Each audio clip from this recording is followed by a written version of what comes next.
لیلۃ القدر کو 1000 مہینوں سے افضل کیوں قرار دیا گیا؟ مزید اس کے دیگر فضائل کیا ہیں؟ حافظ صاحب، لیلۃ القدر دراصل اللہ جل مجدہ الکریم کے انعامات میں سے امت محمدیہ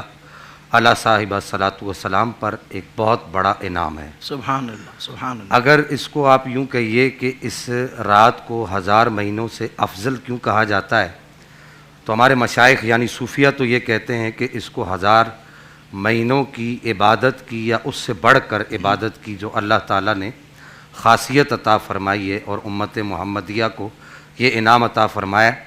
تو اس کی وجہ اللہ کا خاص فضل ہے اور رسول اللہ صلی اللہ تعالیٰ علیہ وبارک وسلم کی امت کے ساتھ نسبت ہے۔ سبحان اللہ۔ یعنی کہ ہم نے جو یہ کلمہ پڑھا ہے نا کہ لا الہ الا اللہ محمد الرسول اللہ صلی اللہ تعالیٰ علیہ وآلہ وسلم، یہ اس کلمے کا اللہ کی طرف سے ہم پر انعام ہے کہ پاک پروردگار نے ہمیں اس لیلۃ القدر کو عطا فرمایا۔ واہ واہ۔ یہ تو وہ وجہ ہے جو صوفیہ نے اپنے اپنے طور پر اس کے علاوہ بھی وجوہات لکھی ہیں، لیکن جو تفاسیر اور محدثین کے اقوال کو، مفسرین کے اقوال کو چھاننے سے جو بات سامنے آتی ہے تو وہ یہ بات سامنے آتی ہے کہ علامہ واحدی اس کو نقل کرتے ہیں، صحیح۔ اور امام ابن حجر مکی نے بھی فتح الباری کے اندر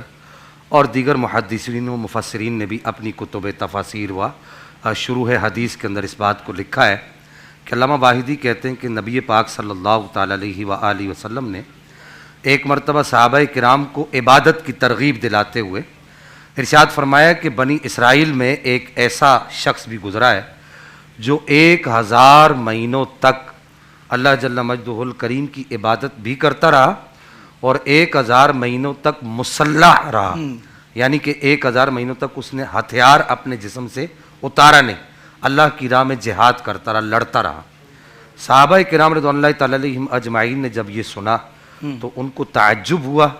اور اس تعجب کے عالم میں، اس کے ریئیکشن میں صحابہ کرام نے عرض کیا کہ یا رسول اللہ کاش ہم بھی ایسے ہوتے، اللہ، کاش ہمیں ایسا موقع ملتا۔ اللہ اکبر۔ حالانکہ اس سے پہلے محدثین کہتے ہیں کہ نبی کریم صلی اللہ تعالیٰ علیہ وآلہ وسلم، بخاری شریف کے سینے کے اندر یہ حدیث موجود ہے کہ یہودیوں کی اور نصرانیوں کی اور مسلمانوں کی مثال 3 نمازوں کے وقفے کے دوران کی دے چکے تھے اس سے پہلے۔ یعنی یہودیوں کی مثال، حضرت موسیٰ علیہ السلام کی امت کی مثال آپ صلی اللہ تعالیٰ علیہ وبارک وسلم فجر سے لے کے ظہر تک محنت کرنے والے، مزدوری کرنے والے لوگوں کے ساتھ دے چکے تھے۔ صحیح۔ اور نصرانیوں کی مثال یعنی حضرت عیسیٰ علیہ السلام کی امت کی مثال آپ صلی اللہ تعالیٰ علیہ وبارک وسلم ظہر سے لے کے عصر تک لوگوں کا محنت اور مزدوری کرنے والے لوگوں کے ساتھ دے چکے تھے، اور اپنی امت کی جو مثال آپ صلی اللہ تعالیٰ علیہ وبارک وسلم نے ارشاد فرمائی تو آپ فرما چکے تھے کہ میری امت کی مثال ایسی ہے، صحابہ کو کہا کہ تمہاری مثال ایسی ہے کہ جیسے کوئی مزدور عصر سے لے کے مغرب تک مزدوری کرے لیکن اس کو اجرت ان دونوں کے مقابلے میں زیادہ ملے۔ یہ نبی پاک علیہ الصلوۃ والسلام ارشاد فرما چکے تھے۔ تو صحابہ کرام کو اس پر تعجب بھی ہوا اور لیت بھی ہوا۔ لیت سے مراد یہ کہ ان کو کاش کہنا پڑا، کاش ہم بھی ایسے ہوتے۔ اسی طریقے سے دیگر محدثین نے، میں پھر آگے اس پر تھوڑی گفتگو مزید بڑھاؤں گا، دیگر محدثین نے، مفسرین نے یہ لکھا کہ ایک بنی اسرائیل کے نبی گزرے ہیں، حضرت شمسون نام تھا یا حضرت شمعون تھا، دونوں الفاظ آتے ہیں کتب تفاسیر کے اندر۔ ان کے بارے میں نبی پاک علیہ الصلوۃ والسلام نے ارشاد فرمایا کہ انہوں نے 1000 مہینے تک اللہ جل مجدہ الکریم کی عبادت کی، اور اس عبادت کے دوران انہوں نے اور کوئی کام نہیں کیا۔ تو یہاں پر بھی صحابہ کرام رضوان اللہ تعالیٰ علیہم اجمعین کو تعجب بھی ہوا اور انہوں نے کہا کاش ہم بھی ایسے ہوتے یا رسول اللہ، ہم پر بھی اس طرح کا کوئی انعام ہوتا۔ تو اللہ جل مجدہ الکریم نے صحابہ کرام کے اس تعجب اور اس ری ایکشن اور اس رشک والے جملوں پر اللہ کو اتنا رحم آیا کہ اللہ کی رحمت جوش میں آئی، تو اللہ جل مجدہ الکریم نے پوری سورہ قدر نازل فرما دی۔ کیا بات ہے، سبحان اور اللہ۔ ارشاد فرمایا گیا کہ انا انزلناہ فی لیلۃ القدر، ہم نے اس قرآن کو وہ قدر والی رات میں اتارا۔ وما ادراک ما لیلۃ القدر، کہ تم کیا جانو کہ لیلۃ القدر کیا ہے؟ لیلۃ القدر خیر من الف شہر۔ سبحان اللہ۔ اب آپ پیچھے ناظرین سن چکے ہیں، لیکن قرآن کا انداز دیکھیں کہ رسول اللہ کے امتیوں کو، صحابہ کو رشک ہوا 1000 مہینے پر، لیکن قرآن نے یہ کہا کہ اے محبوب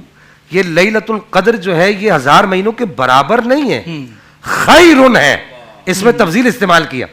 فرمایا کہ یہ 1000 مہینوں سے زیادہ ہے۔ اگر کوئی اس میں عبادت کرتا ہے، اللہ کو راضی کرنے کی کوشش کرتا ہے، اللہ جل مجدہ الکریم کو جو ہے وہ منانے کی کوشش کرتا ہے، تو اسے 1000 مہینوں سے زیادہ ثواب ملے گا۔ یہاں پر ایک بات یہ بھی عرض کر دوں کہ اس کو لیلۃ القدر کیوں کہا جاتا ہے، یہ بڑی اہمیت کی بات ہے اور بڑی اہم بات ہے۔ ہمارے علماء نے، محدثین نے اپنے اپنے طور پر، مفسرین نے اپنی اپنی کتب میں کوئی 100 سے زیادہ اس کی وجوہات لکھی ہیں، لیکن میں یہاں پر 3-4 اپنے ناظرین کو عرض کروں گا کہ اصل میں ایک تو یہ کہا گیا کہ اس کو لیلۃ القدر اس وجہ سے کہا جاتا ہے کہ اس کی قدر، اس کی منزلت من جانب اللہ نازل کی گئی ہے، اور اللہ جل مجدہ الکریم کی نگاہ قدرت میں اور رسول اللہ صلی اللہ تعالیٰ علیہ وبارک وسلم کی نگاہ رحمت میں اس کی نہایت قدر بیان کی گئی ہے، اس وجہ سے اس کو لیلۃ القدر کہا گیا۔ اور دوسری وجہ یہ بیان کی گئی کہ اس رات میں فیہا یفرق کل امر حکیم، کہ اس رات میں اللہ تعالیٰ کچھ خاص فیصلے فرماتا ہے، وہ قرآن کا فیصلہ ہے، تو قضاء و قدر کے معاملات اس رات میں طے کیے جاتے ہیں، اس وجہ سے اس کو لیلۃ القدر کہا گیا۔ اور تیسری یہ وجہ بیان کی گئی کہ چونکہ اس رات میں فرشتوں کا اس قدر نزول ہوتا ہے، اس قدر نزول ہوتا ہے کہ زمین تنگ پڑ جاتی ہے، اس وجہ سے بھی اس کو لیلۃ القدر کہا گیا ہے۔ تو بہرحال المختصر یہ کہ لیلۃ القدر کو 1000 مہینوں سے بہتر قرار دینے کی جو وجہ ہے، یا 1000 مہینوں سے افضل قرار دینے کی جو وجہ ہے، وہ ایک تو فضل الہی ہے، اور دوسرا رسول اللہ صلی اللہ تعالیٰ علیہ وبارک وسلم کے ساتھ ہمارا جو رشتہ ہے، اس رشتے کی وجہ سے اللہ تعالیٰ کا انعام ہے، اور تیسرا گزشتہ سابقہ امتوں پر اللہ جل مجدہ الکریم لوگوں کو ہماری برتری دکھانا چاہتا ہے، اس وجہ سے اس کو لیلۃ القدر اور 1000 مہینوں سے افضل قرار دیا گیا۔ زندگی کے تمام شعبوں میں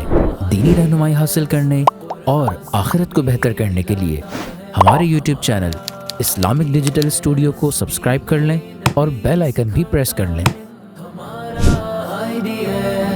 قرآن سے بھی ملاتا ہے ہمارا